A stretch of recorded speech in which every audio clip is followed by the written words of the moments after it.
Hi everyone, ನಮಸ್ಕಾರ ಎಲ್ರಿಗೂ. ಇವತ್ತು ನಾನು ಇದು ಶುಂಠಿ ಬೆಳ್ಳುಳ್ಳಿ ಪೇಸ್ಟ್, ಜಿಂಜರ್ ಗಾರ್ಲಿಕ್ ಪೇಸ್ಟ್, ಇದನ್ನು ಒಂದು ಸೀಕ್ರೆಟ್ ಇಂಗ್ರೀಡಿಯೆಂಟ್ ಹಾಕಿ ಫ್ರೆಶ್ ಆಗಿ ಎರಡು ತಿಂಗಳು ಅಥವಾ ಅದಕ್ಕಿಂತ ಜಾಸ್ತಿ ಆಗಿ ಹೇಗೆ ಪ್ರಿಸರ್ವ್ ಮಾಡಿ ಇಡೋದು, ಹಾಗೆ ನ್ಯಾಚುರಲ್ ಇಂಗ್ರೀಡಿಯೆಂಟ್ ಹಾಕಿ ನಾವು ಹೇಗೆ ಪ್ರಿಸರ್ವ್ ಮಾಡಬಹುದು ಅಂತ ಹೇಳಿ ಈ ವಿಡಿಯೋದಲ್ಲಿ ಹೇಳಿಕೊಡ್ತೇನೆ. ಇದಕ್ಕೆ ನಾವು ಬೆಳ್ಳುಳ್ಳಿಯನ್ನು ಈ ಥರ ನಾನು ಆಲ್ರೆಡಿ ಸ್ವಲ್ಪ ಕ್ಲೀನ್ ಮಾಡಿದ್ದೇನೆ, ಮತ್ತು ಇದು ನಾನು ಹೇಗೆ ಕ್ಲೀನ್ ಮಾಡ್ತೇನೆ ಅಂತ ಹೇಳಿ ತೋರಿಸಿದ್ದಕ್ಕೋಸ್ಕರ ಸ್ವಲ್ಪ ಬೆಳ್ಳುಳ್ಳಿ ಹೀಗೆ ಕಟ್ ಮಾಡಿ ತೋರಿಸ್ತಾ ಇದ್ದೇನೆ. ನೋಡಿ, ಹೀಗೆ ಹಾಫ್ ಮಾಡಿ ಬೆಳ್ಳುಳ್ಳಿಯನ್ನು ಜಸ್ಟ್ ನಾವು ಹೀಗೆ ಹಾಫ್ ಕಟ್ ಮಾಡಿದರೆ ಇದನ್ನು ಬಿಡಿಸಿ ಕ್ಲೀನ್ ಮಾಡಲಿಕ್ಕೆ ತುಂಬ ಈಸಿ. ಹಾಗೆ ಬೆಳ್ಳುಳ್ಳಿಯನ್ನು ಈ ಥರ ಕ್ಲೀನ್ ಮಾಡಿ. ಆಮೇಲೆ ಶುಂಠಿಯನ್ನು ಕ್ಲೀನ್ ಮಾಡುವಾಗ ನೈಫ್ ಬೇಕಂತ ಇಲ್ಲ, ನಾವು ಸ್ಪೂನಿಂದಲೇ ಚೆಂದ ಮಾಡಿ ಇದರ ಸಿಪ್ಪೆ ತೆಗಿಬೋದು, ಕ್ಲೀನ್ ಮಾಡ್ಬೋದು.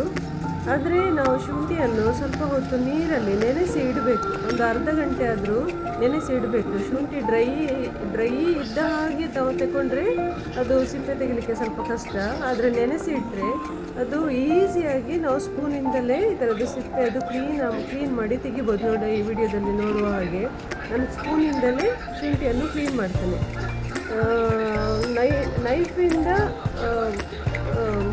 ನೈಫಿಗಿಂತ ಸ್ಪೂನಲ್ಲಿ ಸ್ವಲ್ಪ ಈಸಿಯಾಗಿ ಮಾಡಲಿಕ್ಕೆ ಬರುತ್ತೆ. ಆಮೇಲೆ ಇದರದ್ದು ಪ್ರೊಪೋರ್ಷನೇಟ್, ಶುಂಠಿ ಬೆಳ್ಳುಳ್ಳಿ ಕ್ಲೀನ್ ಮಾಡಿದ ಮೇಲೆ ಈ ಶುಂಠಿಯನ್ನು ಚೆಂದ ಮಾಡಿ ತೊಳೀರಿ.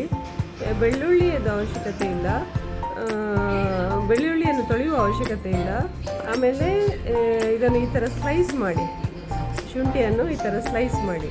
ಆಮೇಲೆ ಇದರ ಪ್ರಪೋರ್ಷನ್ ಹೇಗೆ ಅಂತ ಹೇಳಿದರೆ, ಬೆಳ್ಳುಳ್ಳಿ ಸಾಧಾರಣ 60% ಅಷ್ಟು ಬೇಕಾಗ್ತದೆ. ಆಮೇಲೆ ಶುಂಠಿ 40% ಅಷ್ಟು ಸಾಕು. 50% ಹಾಕೋದಲ್ಲ, ಬೆಳ್ಳುಳ್ಳಿ ಸ್ವಲ್ಪ ಜಾಸ್ತಿ, ಶುಂಠಿ ಸ್ವಲ್ಪ ಕಡಿಮೆ, 60-40% ಅಷ್ಟು ಹಾಕಬೇಕು. ಇನ್ನು ಇದರದ್ದು ಸೀಕ್ರೆಟ್ ಇಂಗ್ರೀಡಿಯೆಂಟ್ ಅಂತ ಹೇಳಿದರೆ ಇದೆ ನೋಡಿ, ಲೆಮನ್, ನಿಂಬೆಹಣ್ಣು. ಇದು ನಿಂಬೆಹಣ್ಣನ್ನು ಸಾಧಾರಣ ಈ ಒಂದು ಮೀಡಿಯಮ್ ಸೈಜದ್ದು ನಿಂಬೆಹಣ್ಣು ಬೇಕು, ಮತ್ತು ಅದನ್ನು ಕಟ್ ಮಾಡಿ ನಾವು ಇದು ಫುಲ್ಲು ನಿಂಬೆಹಣ್ಣದ್ದು ರಸ ನಮಗೆ ಬೇಕಾಗ್ತದೆ ಈ ಜ್ಯೂಸಿಗೆ. ಇದರದ್ದು ಜ್ಯೂಸ್ ನಿಂಬೆಹಣ್ಣದ್ದು ಜ್ಯೂಸ್ ತೆಗೆದು ರೆಡಿ ಮಾಡಿ ಇಟ್ಟು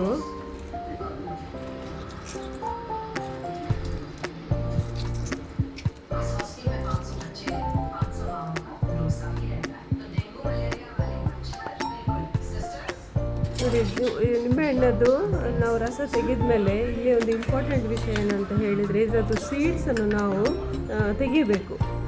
ಒಂದು ವೇಳೆ ಸೀಡ್ಸ್ ಇದರಲ್ಲಿ ಉಳಿದರೆ ಮತ್ತು ಈ ಸೀಡ್ಸ್ ಇರುವ ನಿಂಬೆಹಣ್ಣು ರಸವನ್ನು ನಾವು ಪೇಸ್ಟಿಗೆ ಹಾಕಿದರೆ ಅದರದ್ದು ಟೇಸ್ಟ್ ಕಹಿ ಬರ್ತದೆ.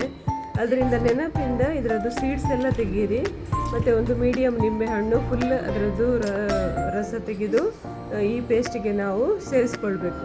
ಈಗ ನಾವು ಮಿಕ್ಸಿಯಲ್ಲಿ ನಾವು ರೆಡಿ ಮಾಡಿ ಇಟ್ಟಿರುವ ಎಲ್ಲ ಐಟಮ್ಸನ್ನು ಇದಕ್ಕೆ ಹಾಕುವ. ಬೆಳ್ಳುಳ್ಳಿ,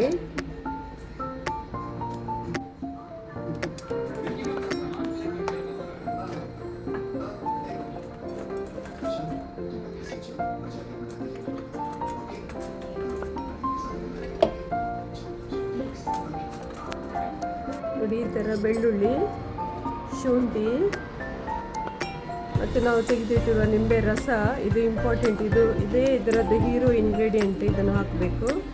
ಆಮೇಲೆ 1 ಟೇಬಲ್ ಸ್ಪೂನ್ ಅಷ್ಟು ಉಪ್ಪು, ಮತ್ತು ಒಂದು 2-3 ಟೇಬಲ್ ಸ್ಪೂನ್ ಅಷ್ಟು ನೀರು ಸಾಕು, ನೀರು ಜಾಸ್ತಿ ಬೇಡ. ಒಂದು 2 ಟೇಬಲ್ ಸ್ಪೂನ್ ಸಾಕು, ಬೇಕಾದರೆ ಒಂದು 3 ಟೇಬಲ್ ಸ್ಪೂನ್ ಅಷ್ಟು ನೀರು ಹಾಕಿದರೆ ಸಾಕು. ಇಷ್ಟು ಹಾಕಿ ನಾವು ಮಿಕ್ಸಿಯಲ್ಲಿ ಹಾಕಿ ಒಳ್ಳೆ ಗ್ರೈಂಡ್ ಮಾಡಬೇಕು, ಪೇಸ್ಟ್ ಮಾಡಬೇಕು. ಈ ಪ್ಯಾಕೆಟಲ್ಲಿ ಕೂಡ ಜಿಂಜರ್ ಗಾರ್ಲಿಕ್ ಪೇಸ್ಟ್ ಸಿಗುತ್ತೆ, ಆದರೆ ಅದರಲ್ಲಿ ಪ್ರಿಸರ್ವೇಟಿವ್ಸ್ ಕೂಡ ಹಾಕಿರ್ತಾರೆ. ಅದರಿಂದ ನಾವು ಮನೆಯಲ್ಲೇ ಹೀಗೆ ಮಾಡಿಟ್ರೆ ಈ ಥರದ್ದು ಮಾಡಿದ ಪೇಸ್ಟ್ ನಮ್ಮ ಹೆಲ್ತಿಗೆ ಒಳ್ಳೆಯದಲ್ವ. ಅದರಿಂದ ಟೈಮ್ ಇರುವಾಗ ಈ ಥರ ನಾವು ಮಾಡಿಟ್ರೆ ಈ ಪೇಸ್ಟ್ 2 ತಿಂಗಳ ತನಕ ನಾವು ಪ್ರಿಸರ್ವ್ ಮಾಡಿ ಇಡ್ಬೋದು. ಇದರದ್ದು ಕಲರ್ ಆಗಲಿ ಟೇಸ್ಟ್ ಆಗಲಿ ಚೇಂಜ್ ಆಗಲ್ಲ. ನೋಡಿ, ಹೀಗೆ ನಾನು ಪೇಸ್ಟ್ ಮಾಡಿದ್ದೇನೆ, ಇದನ್ನು ಹಾಕಿ ಪೇಸ್ಟ್ ಮಾಡಿದ್ದೇನೆ. ಆದರೆ ಈ ಪೇಸ್ಟಲ್ಲಿ ಕೆಲವೊಂದು ಸಲ ಈ ಶುಂಠಿಯದ್ದು ಪೀಸಸ್ ಉಳಿತದೆ, ಅದನ್ನೊಂದು ಸಲ ಚೆಕ್ ಮಾಡಿ. ಹಾಗೆ ಅದು ಎಲ್ಲ ಗ್ರೈಂಡ್ ಆಗೋ ತನಕ ಒಳ್ಳೆ ಪೇಸ್ಟ್ ಮಾಡಿ. ಮತ್ತು ಇನ್ನೊಂದು ವಿಷಯ ಇದರಲ್ಲಿ ಏನಂತ ಹೇಳಿದರೆ, ನಾವು ಇದನ್ನು ಪ್ರಿಸರ್ವ್ ಮಾಡಿ ಇಡುವಾಗ ನಾವು ಗ್ಲಾಸ್ ಬಾಟಲನ್ನು ತಗೊಳ್ಬೇಕು, ಪ್ಲಾಸ್ಟಿಕ್ ಕಂಟೈನರ್ಸ್ ಅಲ್ಲ, ಗ್ಲಾಸ್ ಬಾಟಲ್ ಇದಕ್ಕೆ ಒಳ್ಳೆಯದು. ಗ್ಲಾಸ್ ಬಾಟಲ್ ಹಾಕಿ ಇಟ್ಟರೆ ಇದು ಫ್ರೆಶ್ ಆಗಿ ಉಳಿತದೆ, ಪ್ಲಸ್ ಇದರದ್ದು ಟೇಸ್ಟ್ ಕಲರ್ ಏನು ಚೇಂಜ್ ಆಗೋದಿಲ್ಲ. ಈಗ ನಾವು ಔಟ್ಸೈಡಿಂದ ರೆಡಿಮೇಡ್ ಪೇಸ್ಟ್ ತಂದರೂ ಕೂಡ ತುಂಬ ಲಾಂಗ್ ಟೈಮ್ ಇದ್ದರೆ ಅದರದ್ದು ಕಲರ್ ಚೇಂಜ್ ಆಗಿ ಸ್ವಲ್ಪ ಡಾರ್ಕ್ ಕಲರ್ ಆಗುತ್ತೆ, ಸ್ವಲ್ಪ ಬ್ರೌನಿಶ್ ಟೈಪ್ ಎಲ್ಲ ಆಗ್ತದೆ. ಆದರೆ ಈ ಥರ ನಾವು ಪೇಸ್ಟ್ ಮಾಡಿಕೊಂಡು ಗ್ಲಾಸ್ ಬಾಟಲಲ್ಲಿ ಹಾಕಿ ಫ್ರಿಜ್ಜಲ್ಲಿ ಇಡಬೇಕು, ಔಟ್ಸೈಡ್ ಅಲ್ಲ, ಫ್ರಿಜ್ಜಲ್ಲಿ ಇಡಬೇಕು. ಆ ಥರ ಇಟ್ಟರೆ ಅದು ಸ್ವಲ್ಪನೂ ಕಲರ್ ಆಗಲಿ, ಟೇಸ್ಟ್ ಆಗಲಿ, ಅದರದ್ದು ಪರಿಮಳ ಆಗಲಿ ಏನು ಕೂಡ ಚೇಂಜ್ ಆಗೋದಿಲ್ಲ. ಹೀಗೆ ಮಾಡಿ ಇಡಿ. ನ್ಯಾಚುರಲ್ಲು ಪ್ರಿಸರ್ವೇಟಿವ್ಸ್ ಇಲ್ಲದೆ ನ್ಯಾಚುರಲ್ ಪೇಸ್ಟ್ ಮನೆಯಲ್ಲೇ ಮಾಡಲಿಕ್ಕೆ ಈಸಿಯಾಗಿರುತ್ತೆ. ಈ ವಿಡಿಯೋ ಇನ್ಫಾರ್ಮೇಷನ್ ನಿಮಗೆ ಶೇರ್ ಮಾಡಿದ್ದೇನೆ. ಇಷ್ಟ ಆದರೆ ಲೈಕ್ ಮಾಡಿ ಹಾಗೂ ಶೇರ್ ಮಾಡಿ. Thank you so much.